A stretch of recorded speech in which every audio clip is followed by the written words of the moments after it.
আসসালামু আলাইকুম গাইস, সবাই কেমন আছেন? আশা করি ভালো আছেন। সকালবেলা ঘুম থেকে উঠে আমি এই ওষুধটা খেয়ে নিলাম। তারপরে দেখেন আজকে বাইরে অনেক রোদ উঠেছে। শীতের সকাল, মিষ্টি মিষ্টি রোদ ভালোই লাগে।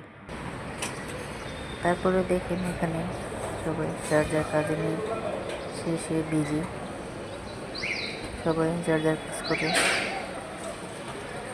সুন্দর একটি সকাল। তারপরে আমার ছেলে দুটো এখনো ঘুমাচ্ছে, এখনো ওঠে না। কখন থেকে ডাকতেছি, উঠে না। নাস্তা করবে কখন, কখন খাবে। তার মধ্যে ঘুম থেকে উঠে আমি মাংসটা ভিজিয়ে নিলাম। মুরগির মাংস, দেশি মুরগি। মাংসটা ভেজুক, রান্না করবো বলে। এরই মধ্যে আমি আমার ছেলেদের জন্য খাবার তৈরি করলাম, ডিম আর রুটি। ওদেরকে দিব, ওরা খাবে।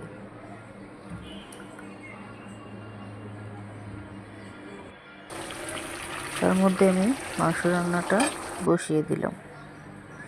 দেখেন তন্ময় বাবা আজকে 2টা পেঁপে, একটা কাঁচা একটু আর একটা পাকা, এটা খাওয়া যাবে বড়টা।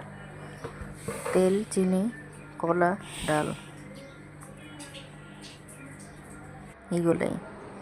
এর মধ্যে আমি পেঁপেগুলো কেটে নিলাম। অর্ধেকটা পেঁপে রেখে দিয়েছি, কালকে কাটবো, এতগুলো খাওয়া হবে না আজকে। ওদিকে কলা,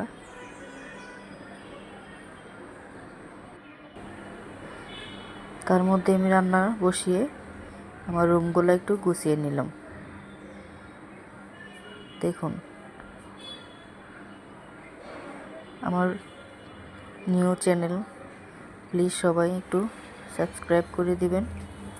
সবাই আমার জন্য একটা লাইক, একটা শেয়ার, একটা কমেন্টস করে দিবেন। ভিডিওটা কেমন লাগলো জানাবেন।